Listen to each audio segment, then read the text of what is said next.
I'm glad you people are joining me for By the Rivers of Babylon, where we talk about all things Babylon, all the time.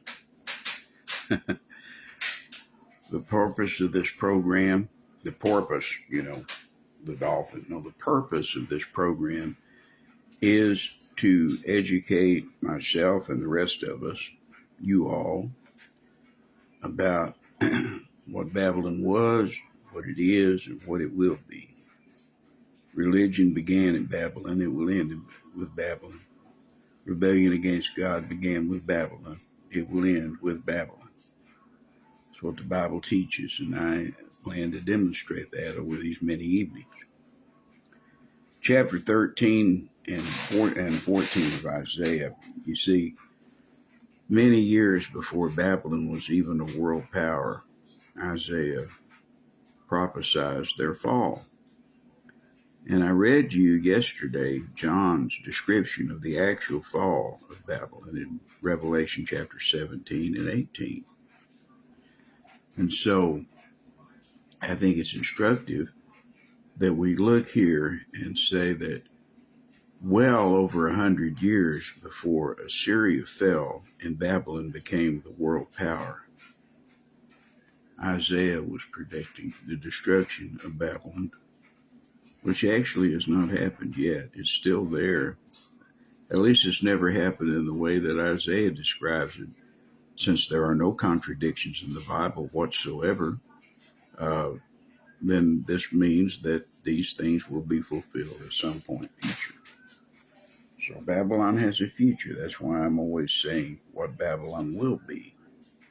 So tonight is Babylon according to Isaiah. Chapter 13 of the book of the prophet Isaiah. The burden of Babylon, which Isaiah the son of Amos did see. Lift ye up a banner upon the high mountain. Exalt the voice unto them. Shake the hand, that they may go into the gates of the nobles. I have commanded my sanctified ones, God says. I have also called my mighty ones for mine anger, even them that rejoice in my highness.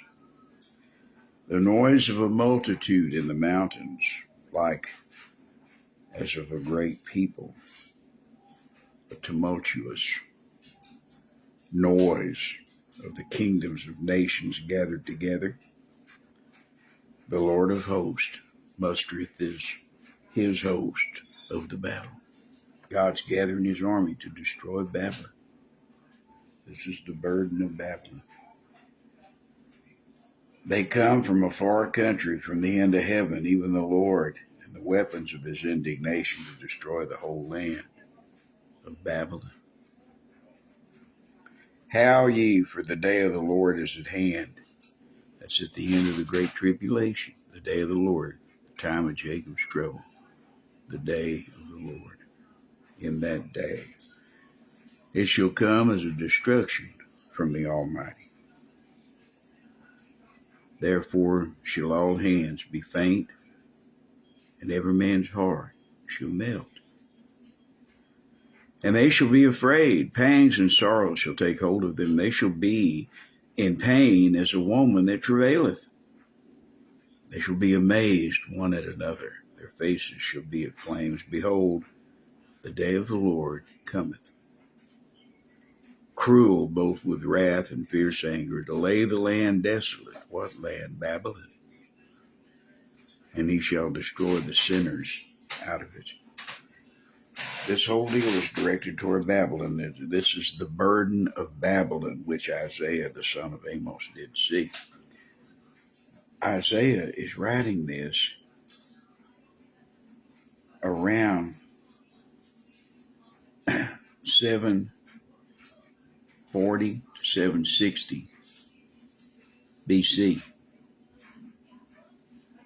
Assyria at Nineveh is the ruling empire. Over 100 years later, in 612 BC, Babylon will destroy Nineveh and take over world domination from the Assyrians. So 140 years before the fall of Nineveh, when Babylon was just an ally under Assyrian domination, he's talking about the fall of Babylon, the destruction of Babylon. Assyria's last king, most people say that it was Ashurbanipal, but he died in 631. He may have been their last great king. Well, one of his nephews, Sinsar Ishkun, was the last one. He was the one who was in Nineveh when Nineveh fell in 612 BC. Isaiah is writing about the fall of Babylon before Babylon is a world empire, 140 years before Assyria falls. Now, Assyria had been successful in fighting Elam. Elam is in southwestern Iraq, where all of their nuclear program is. It's also an ancestral home of the Medes. You remember the Medes and the Persians will defeat the Babylonian Empire in 539 BC. See, when Isaiah's writing here, it's 740 something, 750 BC. A long time before Babylon is a world power. He's writing about their destruction. And then Babylon, who had been an ally and a vassal and a servant of the king of Assyria, he unites with the Medes, who later will side with the Persians, of course, but with the Medes, and they will besiege Nineveh and reduce it in battle and by storm after the siege in 612 BC. And Nebuchadnezzar's father, Nebuchadnezzar I, will do this. And Babylon will reign supreme. But Isaiah is writing many, many years before those events.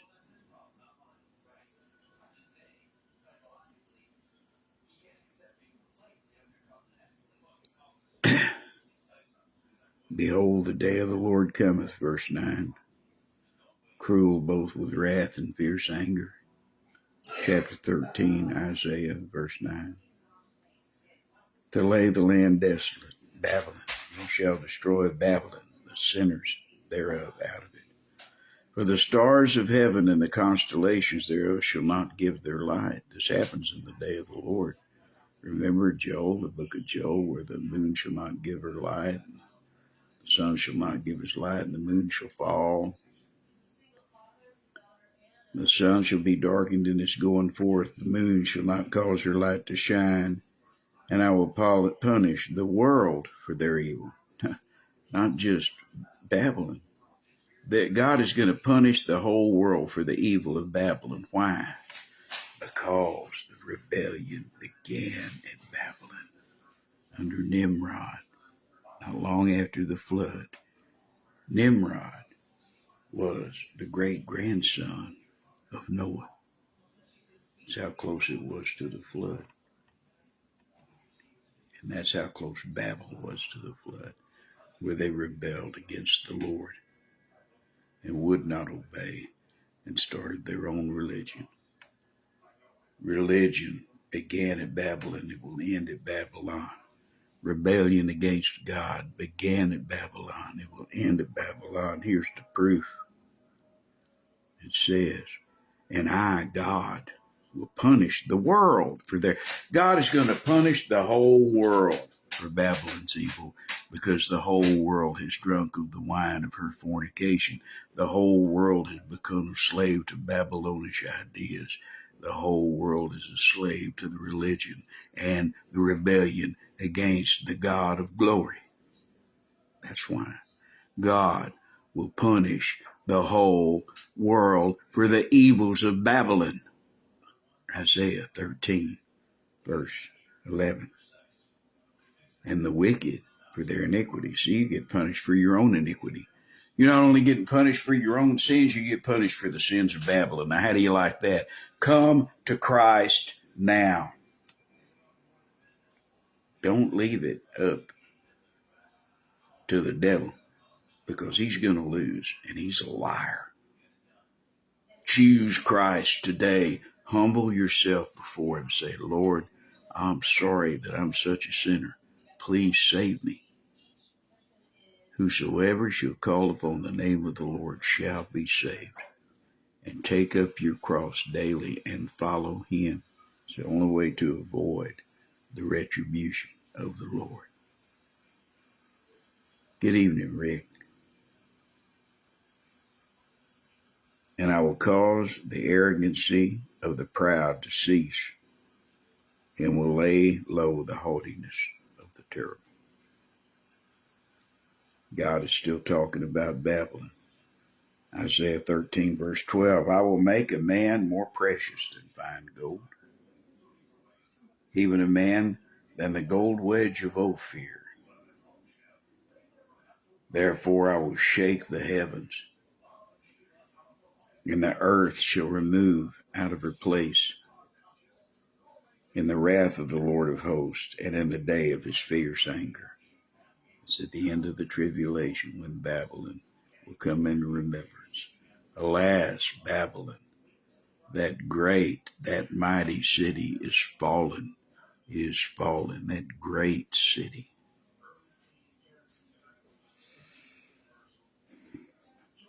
And Enikai Megalopolis, where we get megalopolis from, that great city, Babylon.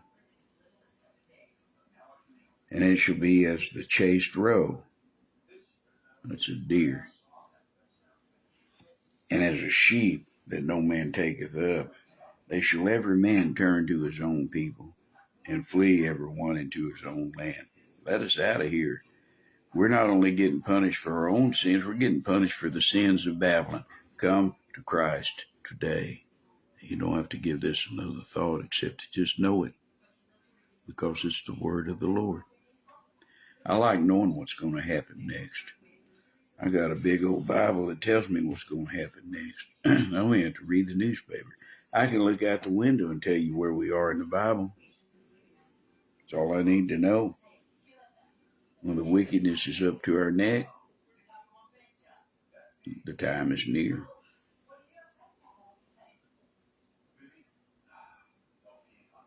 Every one that is found shall be thrust through. You stay with Babylon, you'll die with Babylon.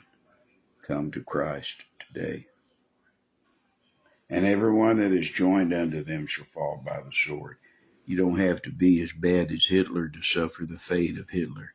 Without Jesus Christ, you may not be as bad off as the worst, as bad as the worst, but you're just as bad off. You must be born again. Their children also shall be dashed to pieces before their eyes. Their houses shall be spoiled and their wives ravished. That's what happens in a battle. The purpose of an army, as that blowtorch on the radio and Blowhard used to say, is the purpose of war is to kill people and break things. And he was right about that. One of the few things he was right about. Behold, I will stir up the Medes against them, which shall not regard silver. And as for gold, they shall not light in it. The Medes, as I've just told you, are their partners in destroying Assyria, of which Isaiah doesn't mention, but he's writing over 100 years before the Medes and the Babylonians destroyed Assyria. And I want to be clear about this. They ended the dynasty of the Assyrian kings, and they destroyed Nineveh. And they took the people captive, the survivors, and farmed them out all over the place, all over what became the Babylonian Empire, the Medes and the Babylonians. But Brother Mike, God bless you. But you see, they never actually destroyed Assyria. They destroyed the capital. But we find out in less than 100 years, the Assyrians are servants of Babylon. The Assyrians came to serve Nebuchadnezzar's grandfather and his father. And so the one from who destroyed Jerusalem, the one that Nebuchadnezzar we know from the book of Daniel, with Shadrach, Meshach, and Abednego. Excuse me. He's formerly known as Nebuchadnezzar II, but he was not at this battle then. He was a young man. He was not in the war yet. His father took Nineveh in 612 BC. And Babylon, the glory of kingdoms.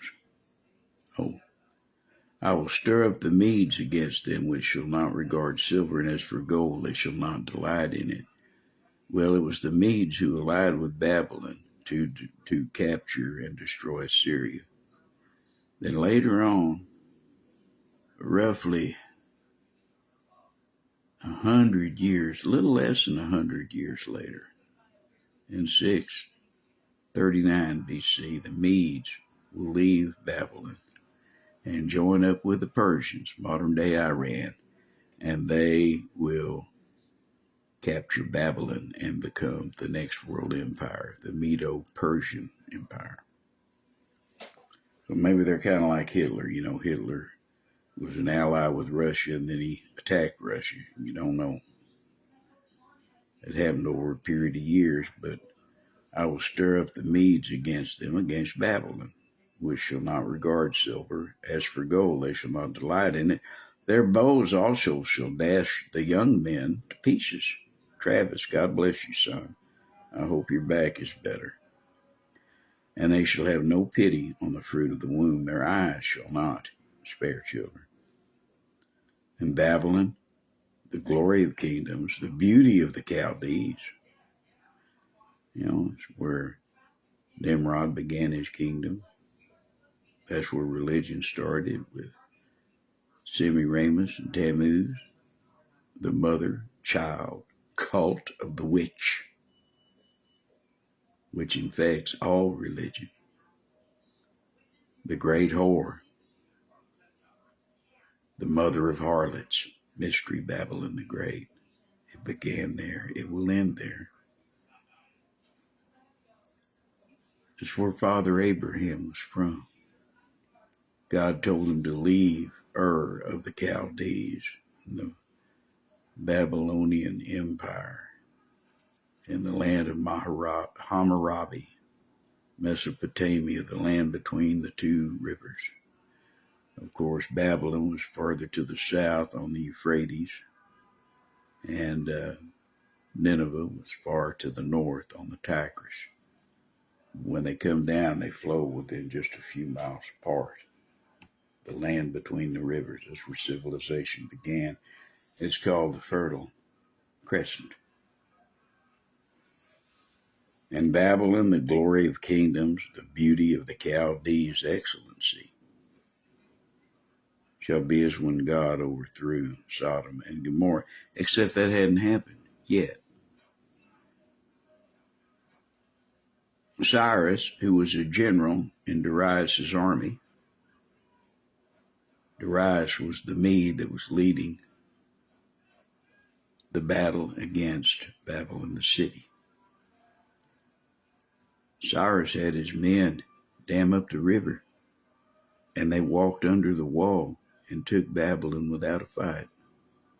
They didn't set a fire. They didn't tear down a wall. They didn't cast a bank. They didn't shoot an arrow.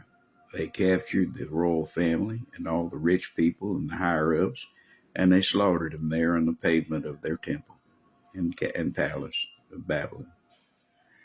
And then they just took over. They killed Nebuchadnezzar's grandson, Belshazzar, who saw the writing on the wall. Of course, that's where we get that from. But they did not burn, they did not destroy, they did not kill the people of Babylon. This destruction that Isaiah writes about, it hasn't happened yet, but it will, because it's the Word of God. Babylon shall be as when God overthrew Sodom and Gomorrah. And it shall never be inhabited. Well, it is today. It shall never be dwelt in from generation to generation. Well, it is today. Neither shall the Arabian pitch a tent there. They do today. You can go online and see pictures of Arabs pitching tents there by the Euphrates at Babylon, by the old walls of the old city, and they're herding sheep there. Good evening, Tammy. God bless you. And neither shall the shepherds make their fold there. Well, I just mentioned that. Use your Google machine and Google modern. My phone just started giving me a message about something called the AI. Maybe AI is wanting to take over my program. You know, it will someday. I want you to understand that one day you will look for me and I will not be here, because the things I say, they've got to take me off the air sooner or later. But there are things that God wants me to tell you before they do, so I will continue. We have to put up with these interruptions. Don't give it another thought. We'll just keep going. Google modern Babylon and see the people that are there, see the sheep that are there, see the tents, see the Arabs that are there. It's in modern day Iraq. It's right there. It's about 50 some odd miles, 70 kilometers, 70 clicks southwest of Baghdad. There's people there. Is it a great city? No, that doesn't mean it won't be. And over these evening chats, I will tell you what's going to happen to Babylon and how it will become a great city.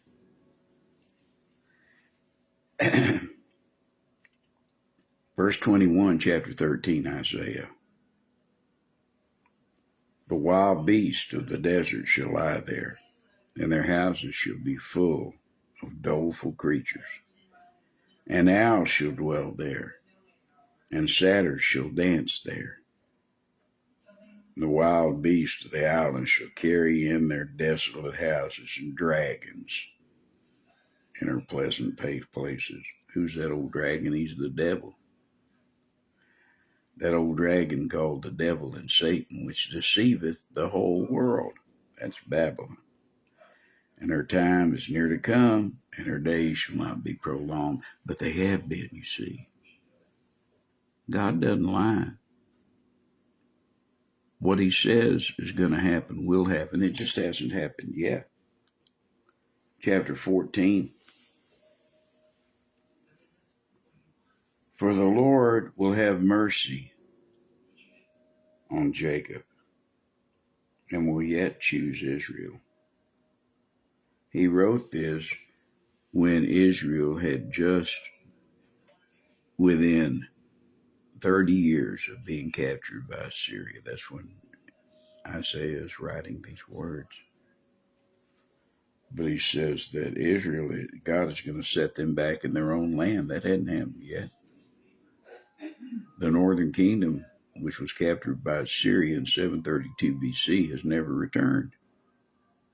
That's yet future. And the strangers shall be joined with them, and they shall cleave to the house of Jacob. And the people shall take them and bring them to their place, and the house of Israel shall possess them in the land of the Lord for servants and handmaids. They're going to be using Babylonians for servants and handmaids. Well, that hadn't happened yet. And they shall take them captives, whose captives they were, and they shall rule over their oppressors. That never did happen yet, but it will. And it shall come to pass in the day that the Lord shall give thee rest from thy sorrow and from thy fear and from the hard bondage wherein thou wast made to serve. Thou shalt take up this proverb against the king of Babylon.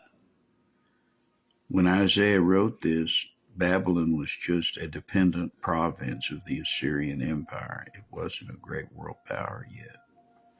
But Isaiah is prophesying its destruction. Take up a proverb against the king of Babylon and say, how hath the oppressor ceased? The golden city ceased. Verse 5.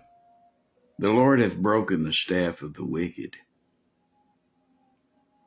and the scepter of the rulers. Well, he does it all the time. He sets kings up, he tears kings down. Whoever's the president is the president because God decided that's who it was going to be and caused enough people to vote for him that way. I may not like it, you may not like it, you may love it, I don't know. What I'm saying is that God is in control. He's still on the throne. And nothing happens unless that's what he decides is going to happen. He has a reason. He who smote the people in wrath with a continual stroke, he that ruled the nations in anger is persecuted and none hindereth. The king of Babylon's going to fall. Well, there ain't no king of Babylon right now, but there will be. He's known in the Bible as the Antichrist, the beast, the man of lawlessness, the man of iniquity, the lawless one, the man of sin, the one who will come and reign and claim to be God. Jesus talked about him. He says, I come in my Father's name, and ye receive me not. There will come one in his own name, and him ye shall receive. That's what he told the Pharisees, and that's what will happen. And he'll be king of the Babylon to come. Babylon, alas, Babylon, that great city is fallen, and that's future. It hadn't happened yet. John saw it happening during the Great Tribulation, right near the end, right before the Battle of Armageddon. The destruction of Babylon comes. The destruction of religion, the destruction of rebellion. All religion is rebellion against God and blasphemy. All rebellion is blasphemy against God, you see. Now, some of you new people may be confused. If you're a Christian, you don't have a religion. You have a relationship with Jesus Christ. Religion is a series of things, a list of things that you have to do for God to approve of you. Throw it in the trash. It doesn't mean anything. You either belong to Christ or you don't. You either follow him or you don't. There's no in between. You're not a little bit saved, just like you can't be a little bit pregnant or a little bit dead. It's either all or nothing. That's the way God sees it. That's the way he explains it. There are no exceptions. One day, the king of Babylon, of the new Babylon, is coming. He will be put down. And in verse 7, the whole earth is at rest and is quiet. They break forth into singing, yea, the fir trees rejoice at thee, and the cedars of Lebanon, saying, Thou art laid down, no feller is come against us. Hell from beneath is moved for thee to meet thee at thy coming. It stirreth up the dead for thee, even all the chief ones of the earth. It hath raised up from their thrones all the kings of the nations. You're going to get yours, he says. You're going to get yours. It's a-coming. It's all coming. All they shall speak and say unto thee, Art thou also become weak as we? Art thou become like unto us? What, you great king of Babylon? You Antichrist? You beast? You man of sin that ruled the whole world? Revelation chapter 19, next to last verse, it says that this beast, this future king of Babylon, of a new Babylon, is going to be thrown alive into a lake burning with fire and brimstone, where he'll be tormented day and night forever and ever.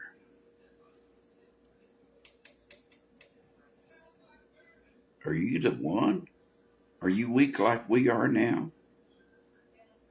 Verse 11, chapter 14, Isaiah. Thy pomp is brought down to the grave, and the noise of thy viols. The worm is spread under thee, and the worm covereth thee. What did worms cover? Dead people. But he's in the lake of fire, where Jesus said the worm dieth not, and the fire is not quenched. And then here we see the beginning of Satan, who is the power behind Babylon. How art thou fallen from heaven, O Lucifer, the son of the morning? How art thou cut down to the ground, which did weaken the nations? For thou hast said in thy heart, I will ascend into heaven. I will exalt my throne above the stars of God. I will sit also upon the mount of the congregation in the sides of the north. I will ascend above the heights of the clouds. I will be like the Most High. Yet thou shalt be brought down to hell, to the sides of the pit. You see, Satan says that I will 5 times, and God says, no, you won't, buddy. You only had to say it once. This is the origin of Satan when he tried to rebel against God and was cast out of heaven. And he is the power behind the beast, the Antichrist, the man of sin, the new king of a new Babylon that is coming to a theater near you. Only the theater is your life and the stage is the world. And they that see thee shall narrowly look upon thee and consider thee. And now they're talking about the man again, the beast. Is this the man that made the earth to tremble, that did shake kingdoms? That made the world as a wilderness and destroyed the cities thereof, and opened not the house of his prisoners? All the kings of nations, even though all of them lie in glory, every one in his own house. But thou art cast out of thy grave like an abominable branch, and as the raiment of those that are slain, thrust through with a sword. They go down to the stones of the pit as a carcass is trodden under foot. Thou shalt not be joined with him in burial, because thou hast destroyed thy land and slain thy people, the whole earth, for 7 years. The seed of evildoers shall never be renowned. Revelation chapter 19 is a picture of what Isaiah is predicting it will happen directly following the battle of Armageddon, when all the armies of the world are gathered against the Lord and against his Christ.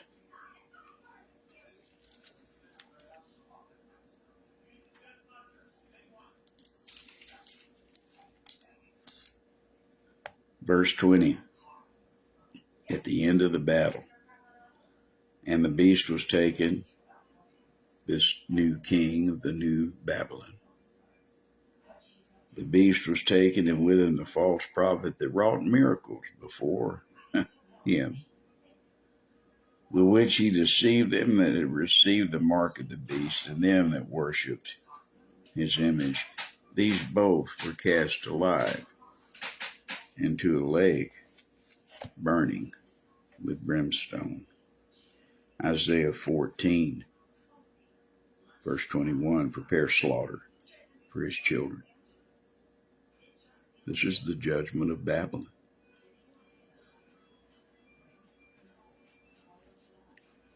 Prepare slaughter for his children, for the iniquity of their fathers, that they do not rise, nor possess the land, nor fill the face of the world with cities. For I will rise up against them, saith the Lord of hosts, and cut off Babylon, the name, and remnant, and son, and nephew, saith the Lord. I will cut all of Babylon off. I will also make it a possession for the bittern. The pools of water, I will sweep it with the besom of destruction, saith the Lord of hosts. The Lord of hosts has sworn, saying, surely as I have thought, so shall it come to pass, and as I have purposed, so shall it stand, that I will break the Assyrian in my land. And he did. And upon my mountains tread him under foot, and then shall his yoke depart from off them, and his burden depart from off their shoulders. That happened in Isaiah's lifetime. Rabshakeh, representing Sennacherib, the great king of Assyria, came to besiege Jerusalem, and God turned him away and killed his army, and then caused the sons of the king of Syria to murder their father. And Assyria did not come to Jerusalem again. But in a little more than 100 years, Babylon and the Medes would destroy Nineveh, that great city, the capital of the Assyrians.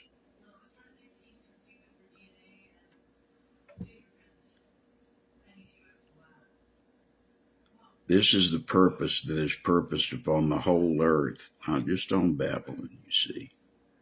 Remember, the world will be punished for their own sins, but also for the sins of Babylon. Babylon, rebellion against God and the worship of false gods, the use of religion, God will destroy. This is the purpose that is purposed upon the whole earth, and this is the hand that is stretched out. Good evening, dear Pastor Susie. For the Lord of hosts hath purposed it, and who shall disannul it? His hand is stretched out, and who shall turn it back? In the year that King Ahaz died was this burden. Ahaz was Hezekiah's father. This was when Isaiah was somewhat a younger man, because he prophesied under Uzziah, Jotham, Ahaz, and Hezekiah. Rejoice not thou, whole Palestina.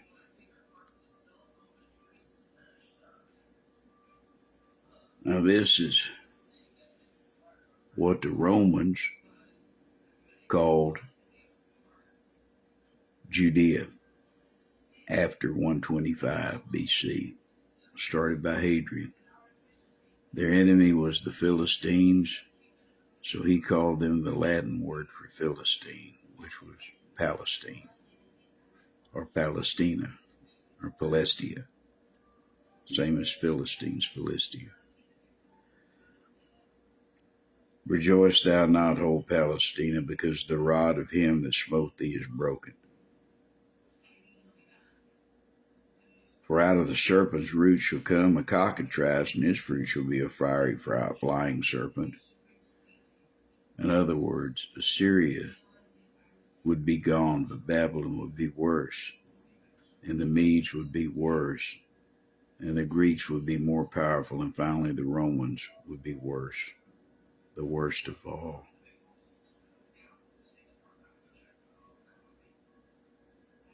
And the firstborn of the poor shall feed, and the needy shall lie down in safety. And I will kill the root with famine, and he shall slay the remnant. Howl, O gate. Cry, O city, thou whole Palestina are dissolved. See, they're talking about the Philistines. They're not talking about Palestine. There was no Palestine until 125 AD. It's the land of the Philistines. And there shall come from the north a smoke, and none shall be alone in his appointed times. When shall one then answer the messengers of the nation? That the Lord hath founded Zion, and the poor of his people shall trust in it. God said, no matter what, I'm going to protect you. The Assyrians, I'll break them. The Babylonians, I'll break them. The Medes and Persians, I'll break them. The Greeks and the Macedonians, I will break them, and I will break the Romans. And when the Romans come back during the Great Tribulation, the revived Roman Empire, and the mother whore of all whores, the whore of Babylon, controls everything for 7 years. God says, I'll protect you then, and he will. He promises to supernaturally protect a remnant of Israel during the last 3.5 years of the tribulation. We've been over it many times. Revelation chapter 12, Zechariah chapter 13. And when the order of our study, when we get there, I will point those things out again. Well, that's it for tonight. That's what Isaiah has to say about Babylon. Over 100 years before Babylon becomes a world power. He's talking about the destruction of Babylon before Babylon even has its second heyday. Of course, ancient Babylon was started long before Abraham. That's where he was from. Babylon, the Chaldees, the land of the Chaldees, Ur of the Chaldees. He came out of Babylon, Mesopotamia. He came out, God called him out, and he's going to make him a people. And then they began to call him Abram the Hebrew. You know what that meant? In the Syriac tongue, the Aramaic tongue, which is one of the root tongues of the Hebrew language. It means the wanderer or the sojourner, or more specifically, a man without a place. The Hebrew, Abram the Hebrew. And God gives him that land. And the land still belongs to Abraham. So, that is what the great prophet Isaiah had to say about Babylon long before the days of Nebuchadnezzar. Now, of course, long before Isaiah was born, when the Egyptians were not even a world power, the great first Assyrian Empire was the first among the kingdoms. And those were the days of Hammurabi, and of course Nimrod built Babel within one generation after the flood. He was the great-grandson of Noah, the grandson of Ham, the son of Cush, and he built Babylon. And he started religion, organized religion. There was none before the flood. And he started the rebellion against God by directly disobeying God. God bless you, Sister Becky. When I see women of faith and men of faith come on here, I get all happy. And Pastor Haroon, it's good to see you in Pakistan there. I hope old Joe is doing well, Becky. But when I see people who I know love Jesus, I get all happy and I feel like I'm doing some good here. Well, look, that's what Isaiah has to say about Babylon, chapters 13 and 14 of the book of the prophet Isaiah. And we will continue again tomorrow night if God doesn't take me home or come for me. If he doesn't come for me one way or the other, either by death or by rapture, I will be here tomorrow night. Unless the phone acts up again, because Facebook's AI thing was trying to drive my phone, and I kept having to say no and no. So there was a break in the transmission for a little bit. I hope it didn't mess up too bad. I love all y'all. You give me encouragement. If you don't know Christ, know him today. Come to him today. Don't wait till tomorrow. Tomorrow could be too late. Whosoever shall call upon the name of the Lord shall be saved. And it means what it says. It means anybody. Come to Christ. Good night.